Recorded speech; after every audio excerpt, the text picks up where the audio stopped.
sure a pentatonics ithi how great thou art. Sawubona mlaleli womsakazo wevuma 103 the adult radio for the young heart. My name is D.D. Walankosi. Nginawe manje nomkhoza kulamule ihora lesikhombisa ngithatha indaba uDaviola, the weekend boyfriend, weekend husband, weekend partner yabantu abaningi enza umsebenzi omuhle mfoka noma nomkhuhlane kodwa ke equality yomsebenzi wakhe ayinaxhashaza nelincane elomkhuhlane hamba yophumula Daviola usebenzile namuhla babukhoza sawubona Sibingelela mfundisi siyibonga inkosi welcome back nakuwena siyambonga uNkulunkulu tabaleli bakhona siyajabula kakhulu ukuba se studio ukuzobondla sizobalekelela ngezwi likaNkulunkulu. It feels very good to be back. Siyabonga kakhulu kuwena babukhoza nokuhlala esiqikini noma bawumhlongo kulesonto elidlule kuyintokozo kakhulu ukuthi ngazi ukuthi nginabafowethu impela ababamba umsebenzi kaNkulunkulu ngendlela wenza ngayo kuyintokozo enkulu kakhulu. Ngiyathanda ukubonga nakubalaleli bonke nemkhuleko yabo konke la bengihamba khona ngiyayibonga kakhulu. Babukhoza namuhla mfethu nikhonze kahle lapha ekhanyeni sikhonze kahle kakhulu nathi Sound Doctrine Fellowship eMontclair naseHammersdale sikhonze kahle kakhulu. Savakashelwa abazalwane bazongibulala abanye babo sengibakhohle kodwa ngeke ngiyamkhumbula uMagayi uNdosi walapha kwa eMlazi ube nathi ngeinkonzo zephasika emkhathini ayifikile indoda kungena yedwa bakhona nabanye bongixolela nje ukuthi angizange ngithatha amagama abo ukuthi ngikhulume ngabo la emoyeni kodwa konke kuhamba kahle. Nina nikhonze njani mfethu? Sikhonze kahle kakhulu lapha ePinetown number 6 Harvey Road. Inkonzo bakhona njalo Sundays 11 kuya ku1. Sikhonza uNkulunkulu ndawonye namhlanje besiqeda nje start incwadi kaFirst Peter. It was the last sermon namhlanje. Siyambonga uNkulunkulu kumnandi mfundisi njengoba usho ukubona abalali mabeqhamuka nathi bayaqhamuka akuve kusi-encourage abantu mabethi siyanilalela siyasizakala siyakheka enkosini ilokho nje sikuphile la human nanakheka niqhuquzeleka thina siwufezile umsebenzi. Siyabonga kakhulu, siyabonga kibo bonke abalaleli nabantwana benkosi odadewethu nabafowethu enkosini siyabonga kakhulu lokho. Kathini ngiyafisa namuhla sikhulume ngesihloko esike sakhuluma ngaso ngiyacabanga towards the end of last year kunabazalwane abaningi emkhathini abachitha isikhathi esiningi bekhuleka bezila ukudla benxusa kuNkulunkulu into eziningi ababhekene nazo empilweni ikakhulukazi laba abakhulekela impumelelo.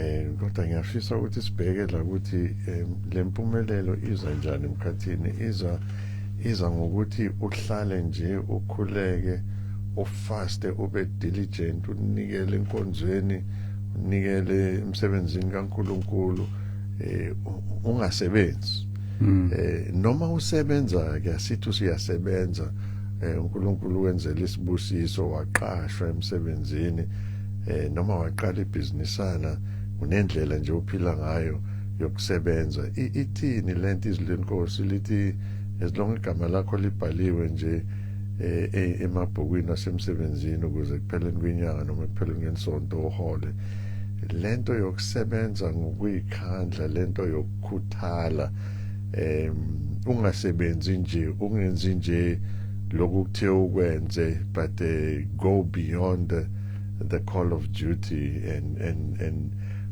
ungathi masekuthiwa ilunch uthatha ilunch yakho ngaleso sikhathi leso umsebenzi mningi asithi mhlambe uyi public service noma kuyi customer service usebenza ngabantu lento ukukhuthala mkhathini uNkulunkulu uthini ngaye ebantwini abasindisiwe lento ukukhuthala ihambisana kanye nalento yokukhuthalela umsebenzi kaNkulunkulu bese uthi wena ngeke usebenze because uNkulunkulu will take care of you as long as wena ukhuleka uya enkonzweni mabafuna ama volunteer uhamba uyo volunteer wenze konke lento yokuthi wena fanele uhambe uyesebenza hayi akuyona into yakho njengomntwana kaNkulunkulu sibalansisa njani lapho lithini izwi kaNkulunkulu ikakhulukazi ekuyikhandleni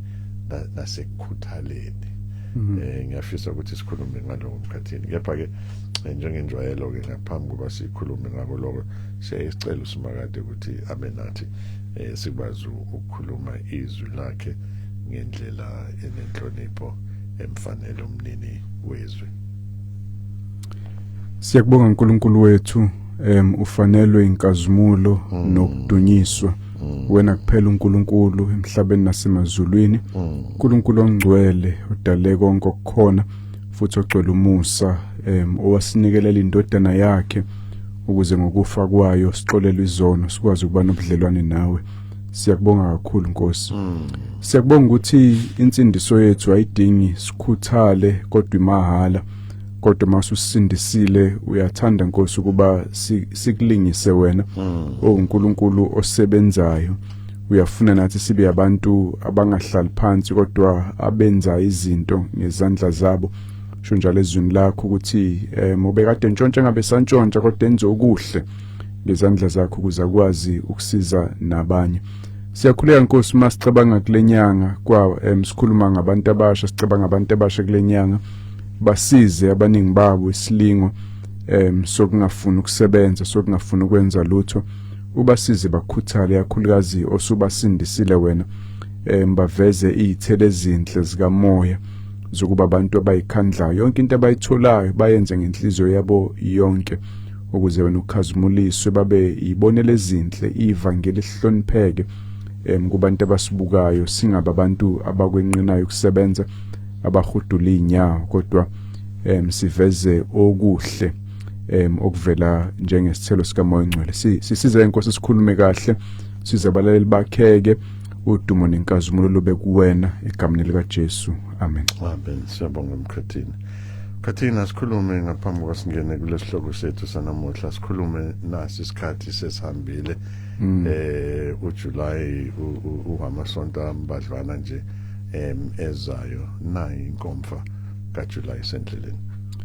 Singles Conference le mfundisi akhuluma ngayo ka2026 mesiba nayo njalo ngalawo ma holiday kaJuly ama holiday ikole simema bonke abantu abasingle bebengibuza abanye umfundisi again ukuthi inkomfa yabantu abasha le noma wonke umuntu bonke abantu abasingle bayathi abanye engasesinizwa singigcile kakhulu kulabo abasafuna ukushada ingoba nje kusuke sometimes kuba yibona abaningi bese bebuza imibuzo eningi eqondene nabo kodwa intshumayelo nesikhala sikhona for abantu mabangasabheke kushada abanye ba divorced abanye babafelwa nabafelokazi kodwa nje bafuna ukwazi ukuphilela uNkulunkulu utheni ngesimo bona bakusona.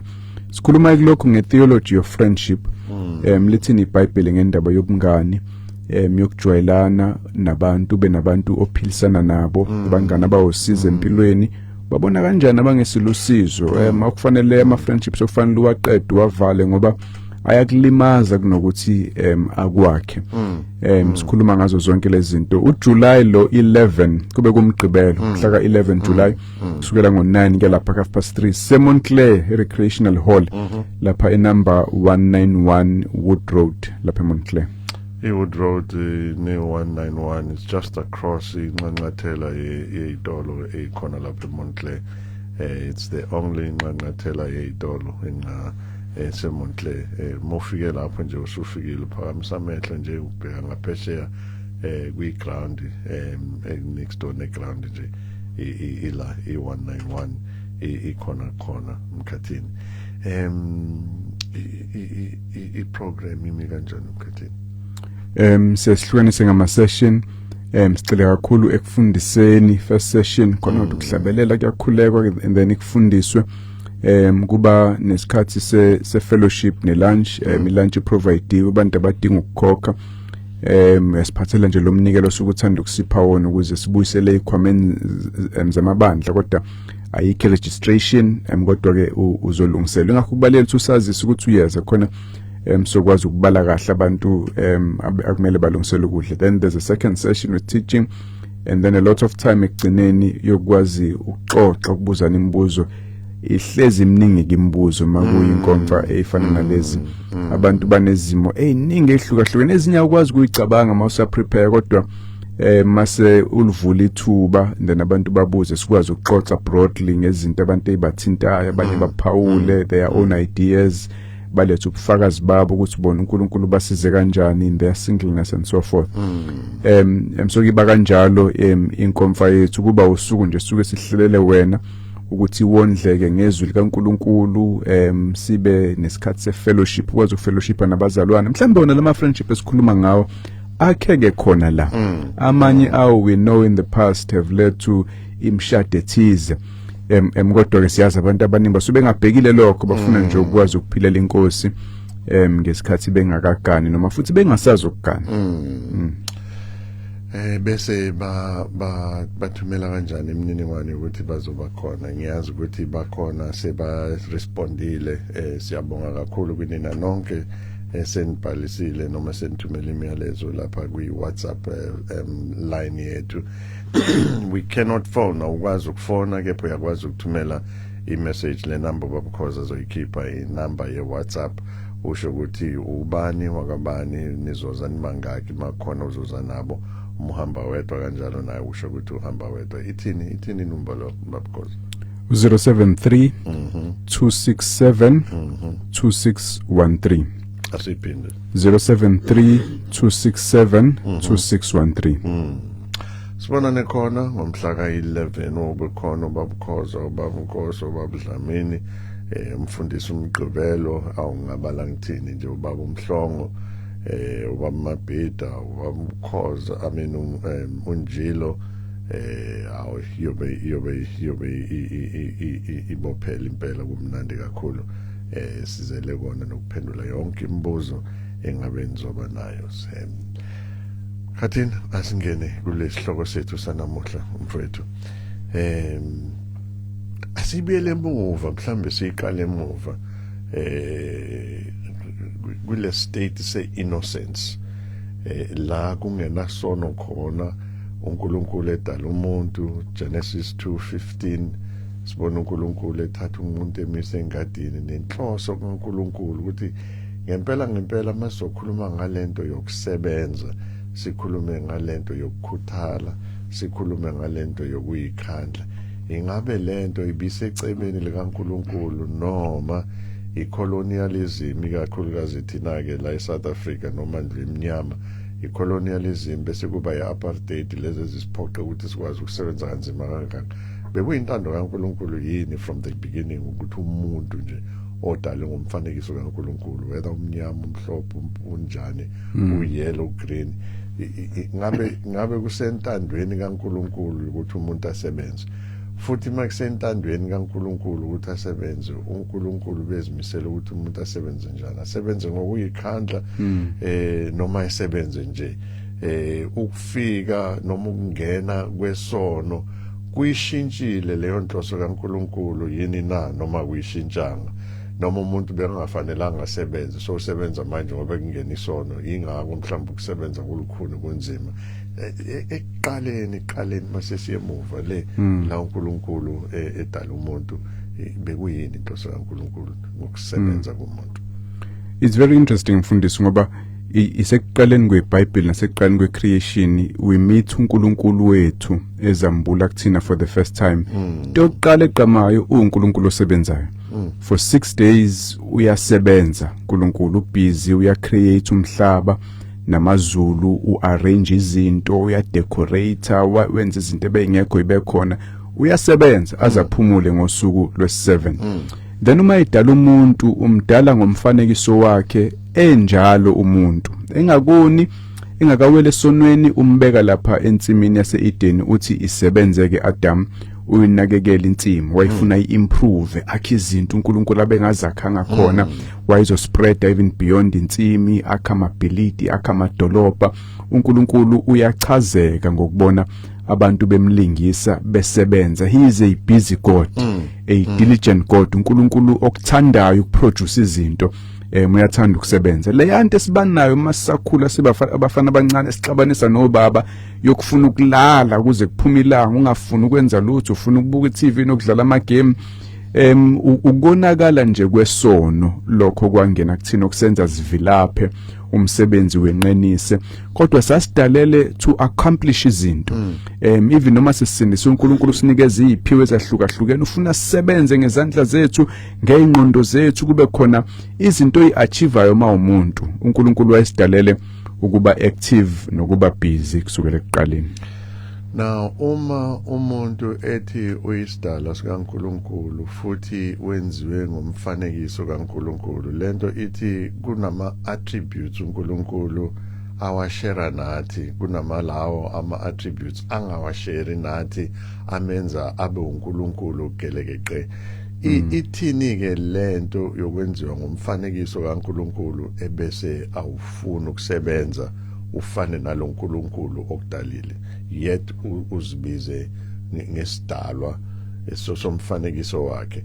Ngifuna sikuhlukanise lokho isidalwa esakhiwe ngumfanekiso kaNkulunkulu kuthini lokho number 1 ebese kuthini ngalaba abazibiza ngabantwana bakaNkulunkulu kwazise phela encwadini kaJohane uthi bonke abamamukelayo bonke abakholwa kuyena wabanikeza igunya verdrag the authority ilungelo lokuthi babizwe ngabantwana bakaNkulunkulu. So kunomehluko yini kuyisidalwa sikaNkulunkulu nomntwana kaNkulunkulu in as far as ukusebenza nokuzikhandla la concern kunalo ngathi well mina ngimntwana kaNkulunkulu ngiyindlalifa and a core no Christ therefore njengendlalifa I don't have to work lo msebenzi wenzelwe idalwa zikaNkulunkulu.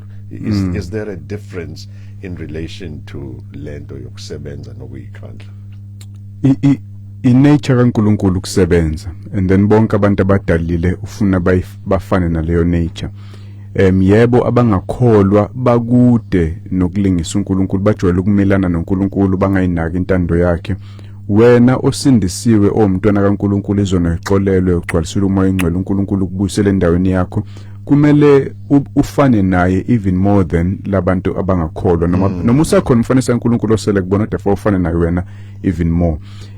uNkulunkulu osebenzayo ngisho ezulwini ingilosi zinama roles zinemsebenzi emazulwini imisebenzi enjoyable ziyayithanda ziyakuthakasela ukuyenza akulalwa nje ezulwini ngoba kahle kahle mawuhamba entandweni kaNkulunkulu ukulala kufanele kugcine kucike lala ngoba ukhathela uphumula kodwa kufanele ube umuntu onelukuluku lokusebenza ubuvila buyisono abamukelekile kuNkulunkulu futhi labo abamaziyo uNkulunkulu kufanele babalekele ubuvila bakuthakasele ukuba nezinto abazenzayo let alone ukuthi imisebenzi inqabile abantu abanemsebenzi kodwa kuhleze kukuningi esingakwenza uma sabantu abakhuthele then ukuba kuhlalwe nje.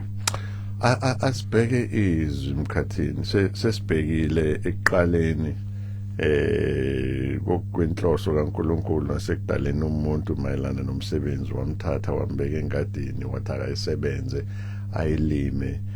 Ngiyacabanga mawulima uthola imbewu wena masoyisebenzisa lembewu uthola isivuno esidlula lokho okutholile. So uNkulunkulu expects us to make better what he has already given us as you say sisebenzise le creativity asinikeze yona.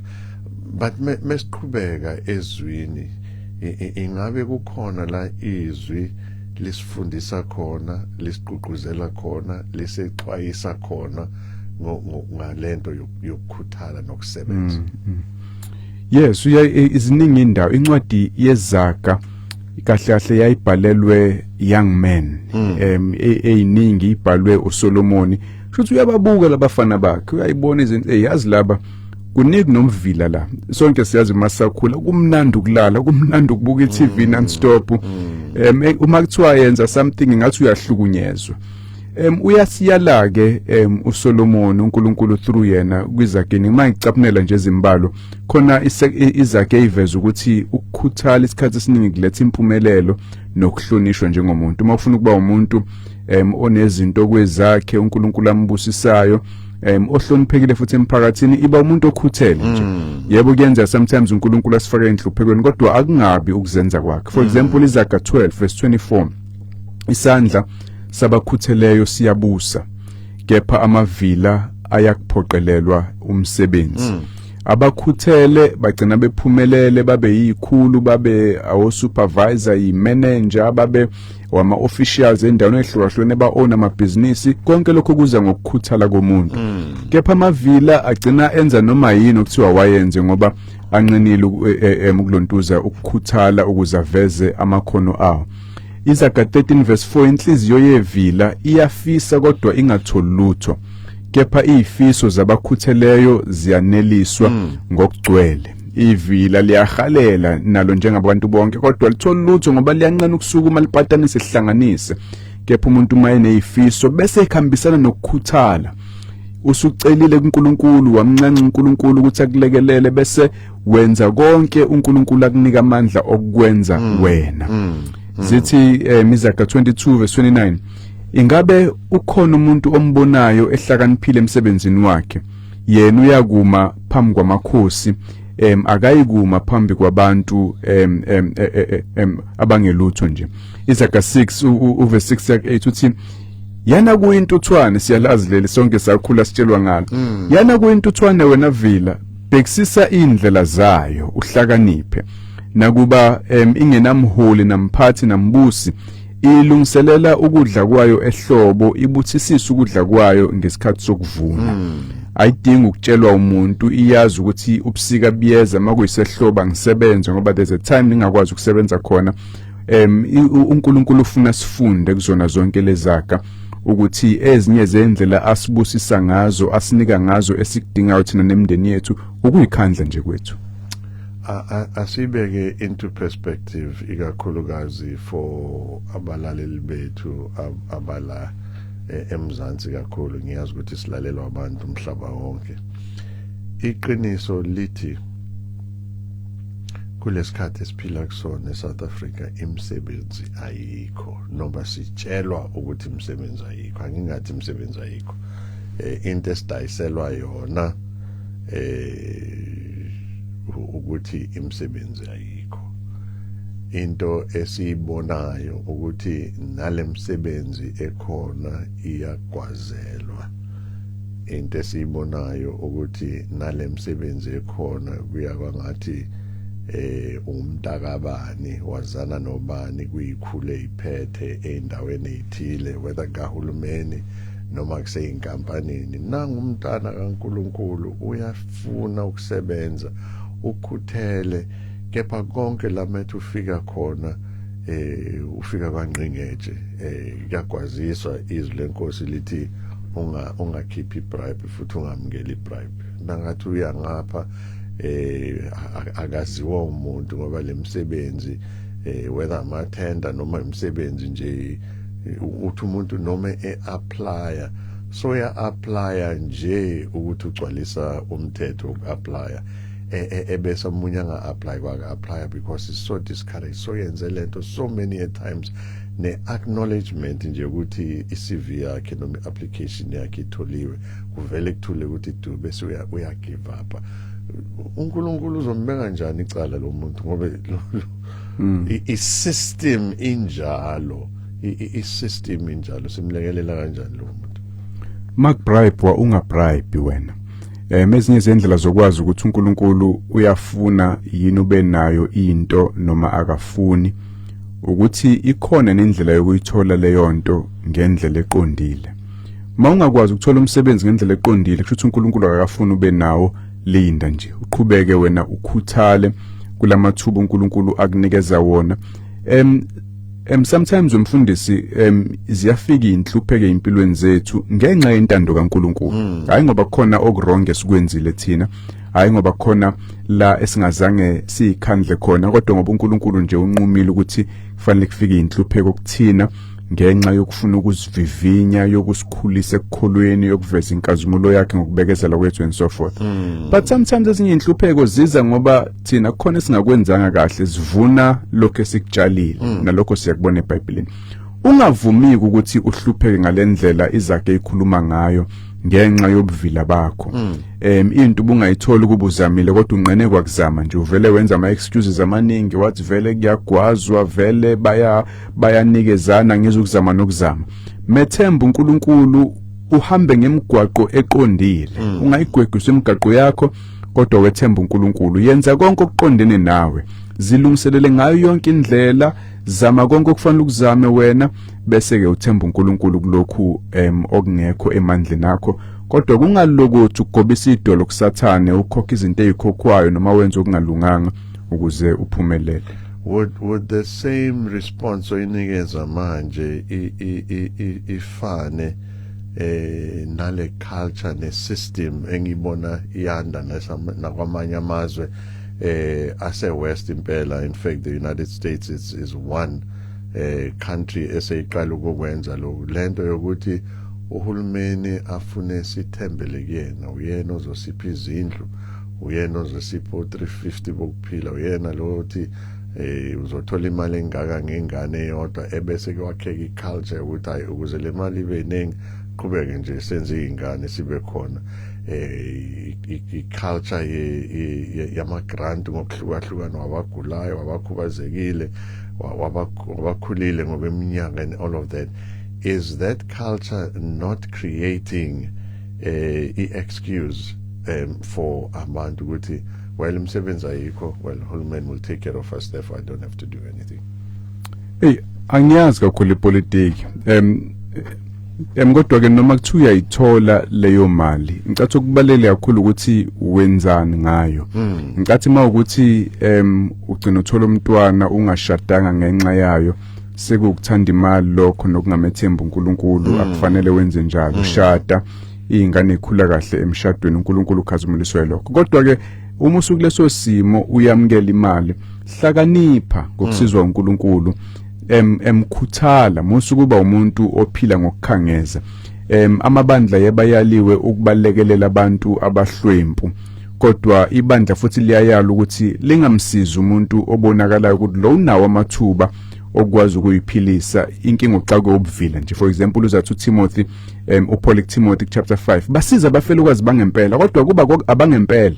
Lo osemncane akahamba yogana, lo onezingane akabheka izingane zakhe ukuze ibandla lisiza abafelokazi bangempela. Ngamanye amazwi nathi njengabantu abakholwayo masibasiza abantu abaswele, sisiza lo muntu oswele okwangempela ongenandlela ngempela ukuyiphilisa, kodwa simele ukuququzelana ukuthi abazalwane abazami.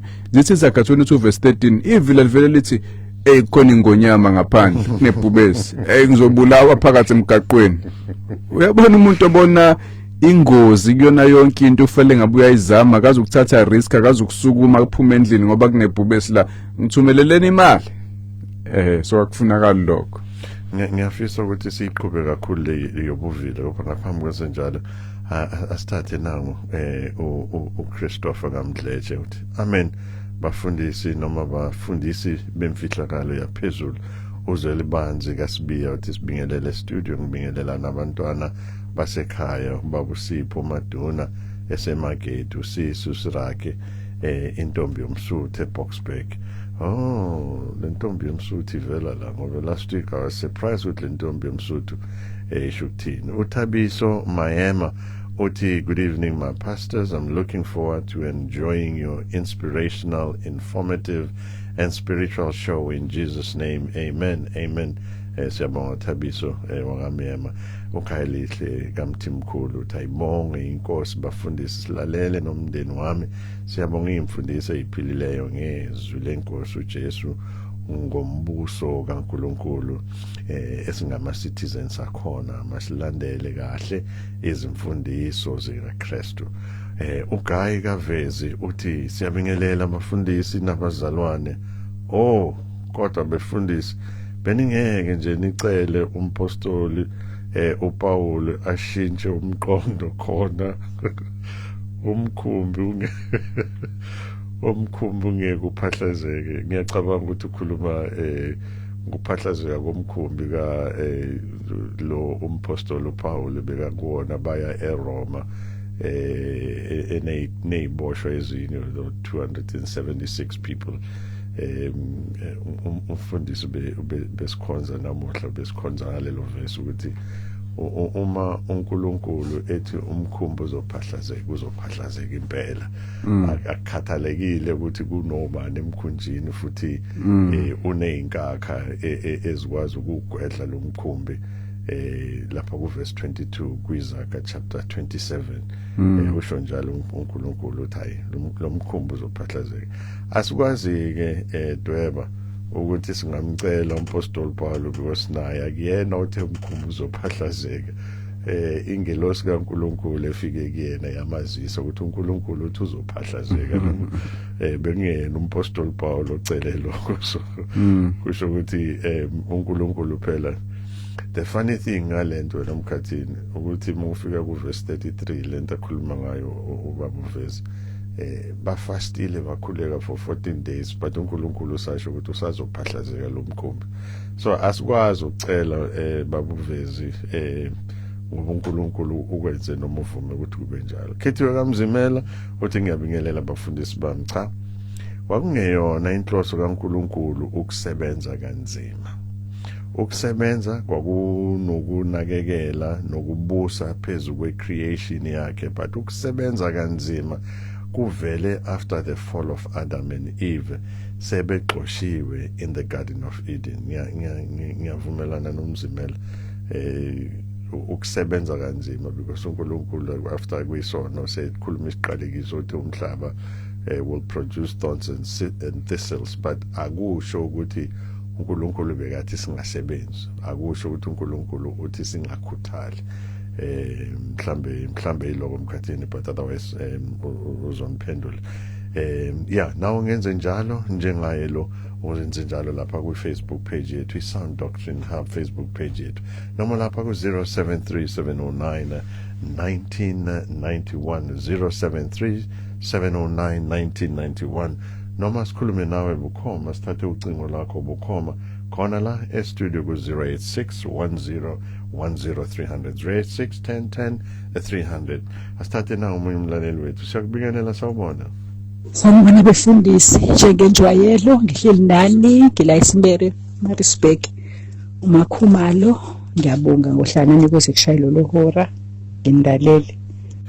Siyabonga Makhumalo lapha eSimero. Nangu uThembi kaDimba uthi ngibingelele abafundisi, ngilalele nezimfundiso ezinhle. Ngiyabonga kakhulu kusho Dimba. Ebese uVusi Domovusimuzi uthi amen bafundisi, ngiyajabula ukuzwa amazwi enu emva kwesikhathi eside Inkosi inandisele. Uyasho uPaul ukuba sikhuthale. Amen kusho uVusi kaMlaba elapha emaqonqo kwesikamlaba kusho yena lapho uVusi. Mkhathini asikhulume ngalento yobuvila elokivela kancane iyavela okuba khona ezizweni nakubantu kuza ngenxa yokuvilapha. Umyalezo obalekile lo yakhulukazi kubantu abasha okusafanele bafunde ezikoleni, bakhetha ama-career, bazame ukuthola imisebenzi. Okunye ukuxakeka nje okuningi okufika empilweni later ingoba unqenile ukufunda mathematics, unqenile ukuyikhandla ngama-homework nama-assignment, ngakho ama-results awazange abe mahle, awukwazanga ukungena emavasithi, awutholanga imfundazo lokufanele ufunde ngayo, noma usungenile awuzange wenze kahle uyimisele, washiya phansi, ugcineke mhlawumbe usebenza into engacacanga, engaholeli kahle.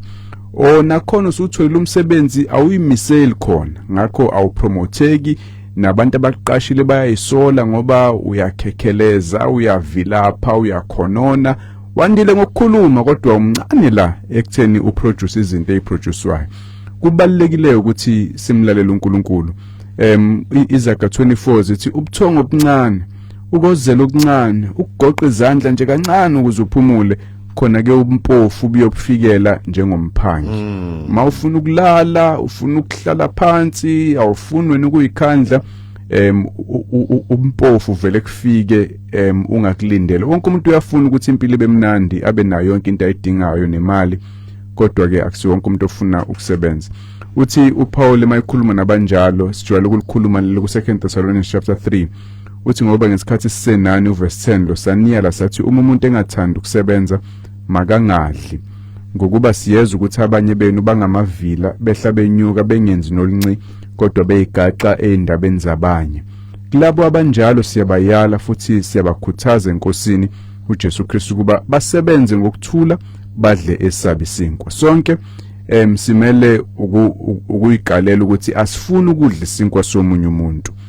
uma sixakekile yebo kufanele silelane njengabazalwane kodwa ungathandi kuba umuntu okhangezayo thanda ukuthi usebenzise wonke amakhono uNkulunkulu akunikeze wona uNkulunkulu akubusise akondle ngezakhe izandla ekuthakasela lokho kulangazelela lokho mawusemncane zilungiselele zimisele lalela uthathe wonke amathuba uNkulunkulu akunika wona na mkhathini kunalaba abathi indlala ibangulaka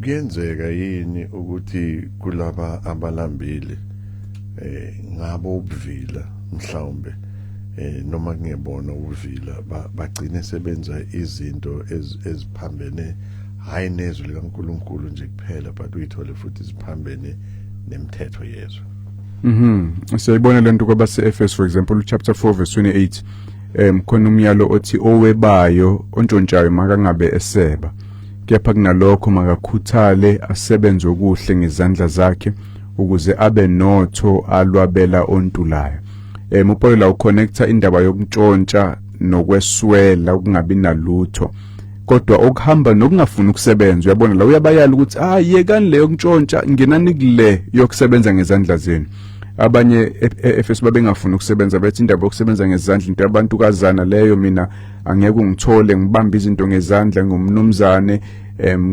ngonkosikazi ohloniphekile kodwa kanalutho umuntu agcine sentshontsha la ekhona ngakho ubuvila sometimes kuyakuholela ekutheni weswele ugcina usulingeka ukuthanda izinto zabanye abantu nokweba izinto zabanye abantu okuthola izinto ngendlela engafanele ngoba awufunanga ukuhamba ngalemgwaqo efanele ukuthi ube nezinto uNkulunkulu afuna ube nazo so ke uma ukuthi kuleso simo ungantshontshi ungebi kodwa khuthala sebenza okuhle thola ukuthi uNkulunkulu wena ukuphela iphi yini okwazi ukuyenza uyenze kahle leyo nto ubona uNkulunkulu ngeke yini akuphilise ngayo 086101030 0861010 noma lapha ku 0737091991 07370991991 noma khona lapha kwi Sound Doctrine Hub Facebook page yethu ku Sound Doctrine Hub Facebook page yethu sithathe na umlaleli sikwamukele emoyeni sawubona Sawubaza Mkhehla sawubaza kamlami nonkosi hayi sidukile le idukele next door ngiyacabanga khathina asibuyele kulaba bethu abamavila umdumisa kanjani uNkulunkulu ngobuvila endlini yakhe uNkulunkulu kuyenzeka uthola amavila endlini kaNkulunkulu kuyenzeka mfundisi izwi laNkulunkulu liyasiyala for example kwabase Kolose 3 uverse 3 uthi konke nikwenzayo kwenzeni ngenhliziyo kungathi nikwenzela inkosi hayi abantu nazi ukuthi niyakwamukeliswa umvuzo oyifa enkosini khonzani inkosi uKristu yonke into oyenzayo yenze ngathi uyenzela uKristu uqobo lwakhe musu kusebenza ngabe sebandleni ngabe sekhaya ngabe semsebenzini sengathi nje ugcina icala wenzela abantu sebenza sengathi uJesu okuqashile uyena ozokuvuza ngoba vele kunjalo uyena ozokuvuza emfaka inhliziyo yonke do it with passion izwi laNkulunkulu lisiyala kanjalo Romans 12 uthi ningabi ngamavila ekukhuthaleni, uverse 11 lo. Vuthane emoyeni nikhonze inkosi. Ufuna uNkulunkulu sibe passionate, sibe nezili, sibe nentshisakalo, sibe nokuyimisela. Ngisho izinto nje ezenzela uNkulunkulu. Mawukuthi uyahlabelela, faka amandla akho onke uyipolishe lento yakhe ibe yinhle lisiza ibandla. Mawukuthi wena olungisa ihlale esontweni, azithi mayilungiswa wena izithule zithi tu. Mawukuthi wena oklinayo kuyacwebezela amakline wena.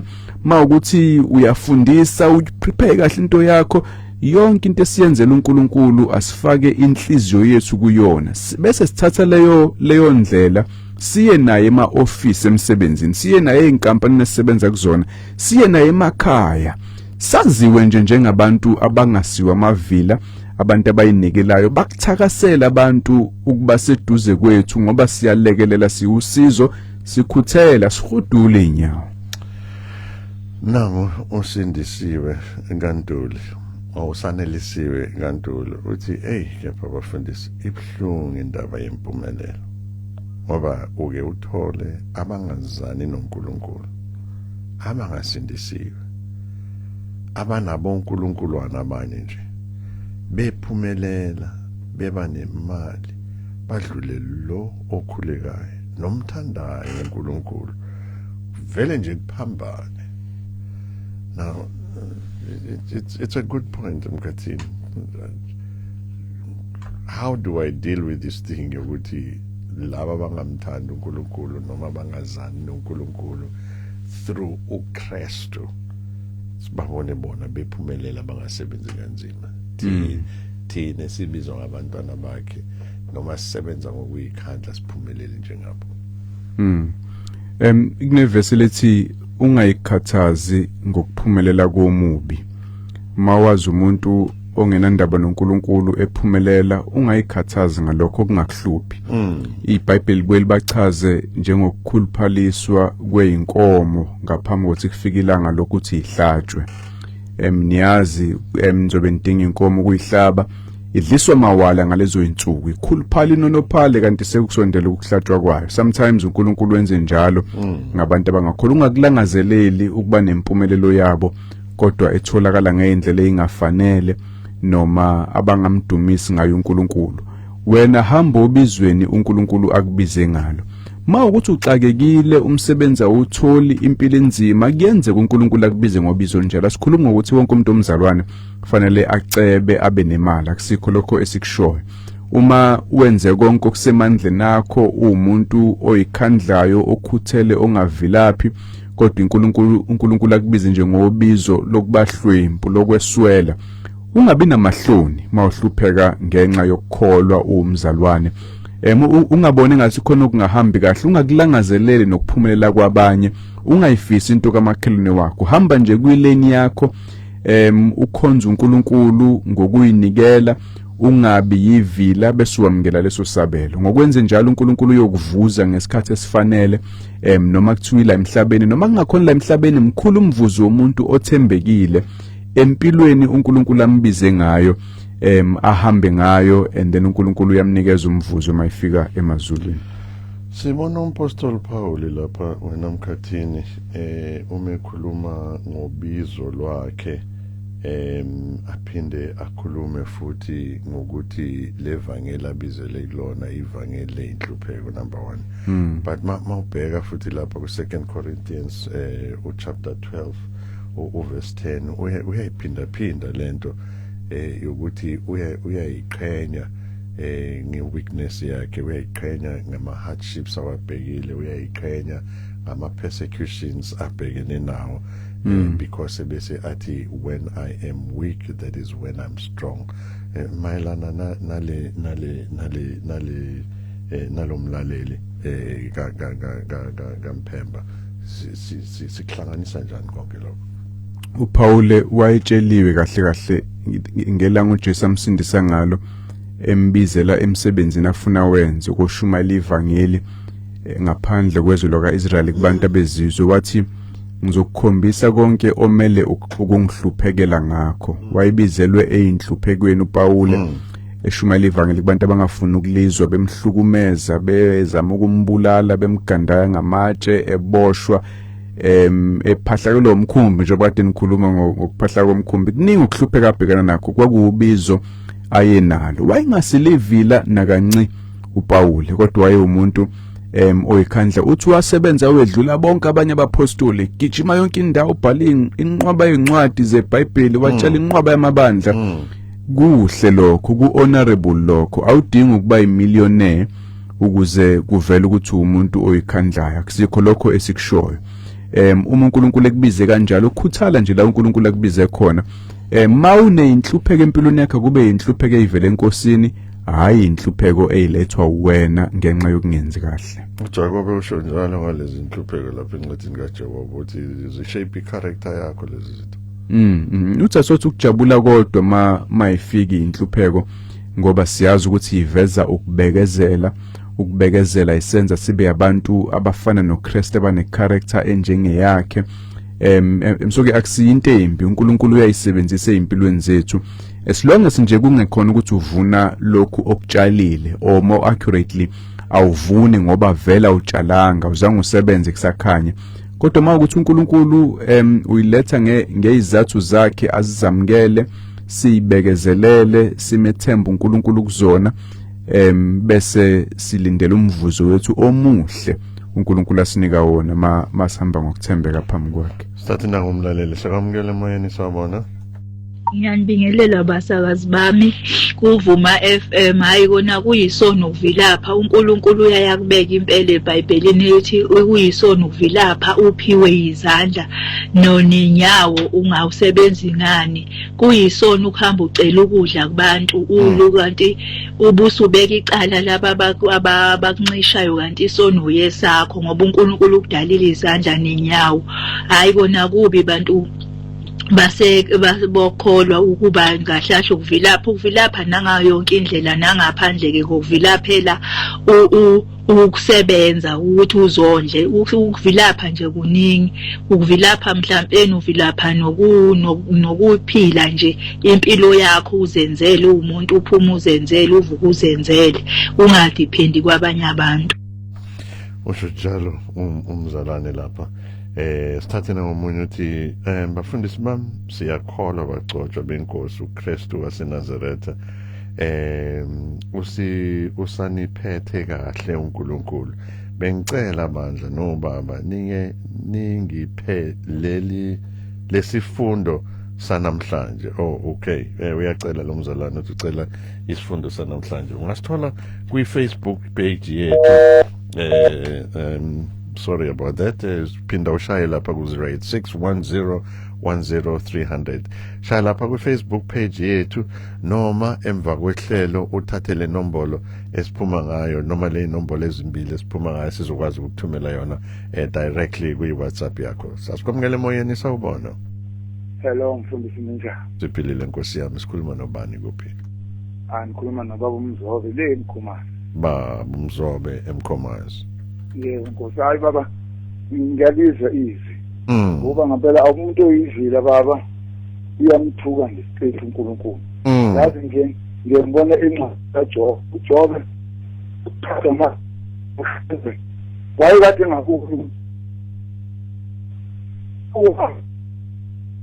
inetwork yakho yimbi baba uMzobe alikho igqunyana nje ongamakulona uma ngakuyivila nje ususenkingeni ngoba usicindezele ngisho nomuntu othembekile uNkulunkulu naye uNkulunkulu futhi naye usuke esenza iqhinga ngesikhathi ngawo lawo mathombo ukuthi amveze ukuthi hayi kona kahle awuhambi nobabili uhamba wedwa yona uyamthuka uNkulunkulu ngiyabonga bamfundisi amen amen sibonga kakhulu baba uMzobe enza njalo naphela ku 0861010300 0861010300 sanibone studio nami ngomunye osindisiwe ngidele konke yebo ngiyasebenza kodwa nasemsebenzini ngiyahlukumezeka umuzi awakheki noma ngitshala akumili lutho kusho umama uZandile umama uZandile azishongo ukuthi sokwamukele emoyeni sawubona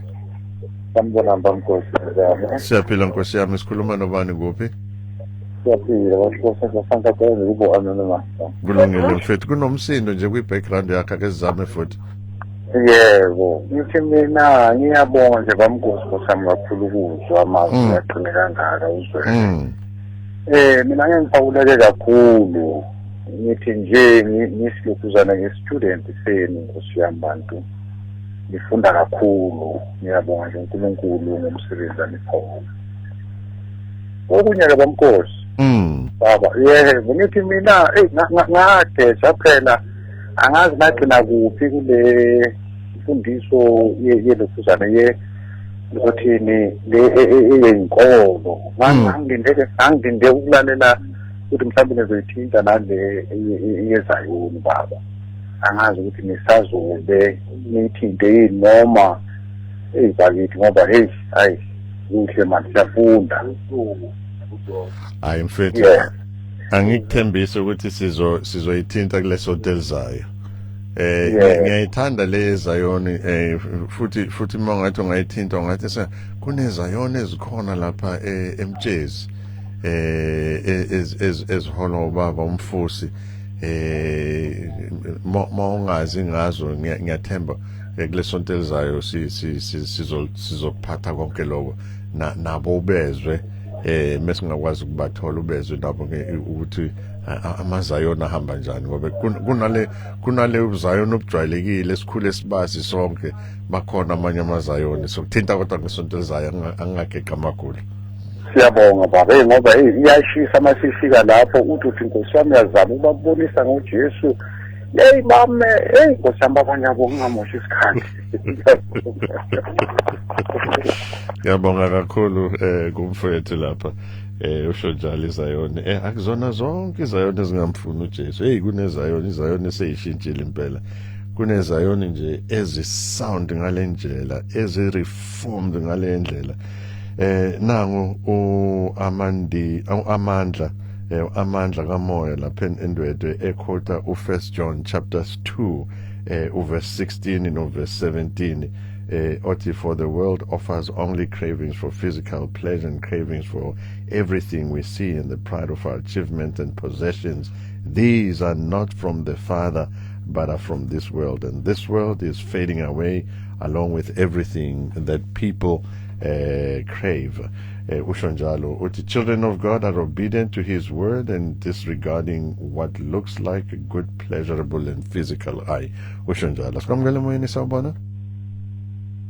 Amen. Bafundisa. Amen. Mfethu, sikhuluma nobani kuphi? Ngikhuluma noKhoza ngithi. Mkhathini. Hayi nayithinta bafundisa. Ngiyabona leli ivule namhlanje. Thina nje esiphila ngokuqala abafundisani inenkinga ngoba sijike sithakaze yona kamakholwa athakaze kona ukudla kwethu manje uxakeke ukuthi-ke manje hawu lo muntu ngokuyahamba esontweni abuye adlale ngokudla kwakhe athakaze kona ukudla kwakhe ungabusazi manje nithintile nje indaba abafundisi bami kodwa-ke njengoba nisho nje uNkulunkulu ukuthi mkhulu uyakwazi ukuphendula ngoba siyesibone phela ukuthi hayi lo muntu uyasonta kodwa into zakhe azilungile ukuthi thina esingayi esontweni izinto ziyaphumelela zenzeka phela ngokulima-ke fanele sibuyeleni eqineni vese manje ijampile emfundisi phileni ngokulima. Amen bafundisi bami.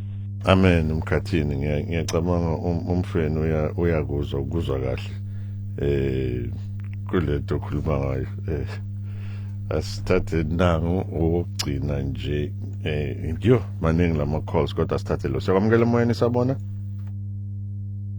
Iphinde nginibingelele basakazi bami, igama lami nguKhanyisile Danawozi, unomkhubulwane umdali wezinomhlaba umvenqa waphuma olwandle ngo-2022 17 hayi angimazi umdali ncange ovele ngo-2022 akwazi ukuba umdali wako konke kodwa uvele ngo-2022 mina ngwaka-1964 hayi ngimdala nakuwe ngikwazi ukudala wena. Hayi bonke inkosi abangcwele bafundisi bami siyambonga uNkulunkulu ngani usifundisa nisichushisa egameni likaJesu ndela konke nganxa yethu uthi mina athi leli hour uNkulunkulu anibusise nigcwalise yebo kona kuyinkinga ngoba umuntu uyayalindele ukuthi ngani umusa ukholwa yini fanele ube ulule isandla noma sengasekho isidingo khona nje esikhuluma nabo bathi le gross oyiphethe ngoba ngiphethe igross ungahamba nje unika umakhelwane uxakekile umusa kaNkulunkulu nje ngabe ngakhumbula uMateyu 6 uthi ngenze utho wanifuna uncono ngabantu ngomusa nje uNkulunkulu waveza ivesi ukuthi ngikwazi ukuphendula noma ngayilweli phela silweli silwele uNkulunkulu uma manqele ka FM lazi Kathil isikhathi siphelile in fact sesiqhelwe isikhathi lakho lokuvalelisa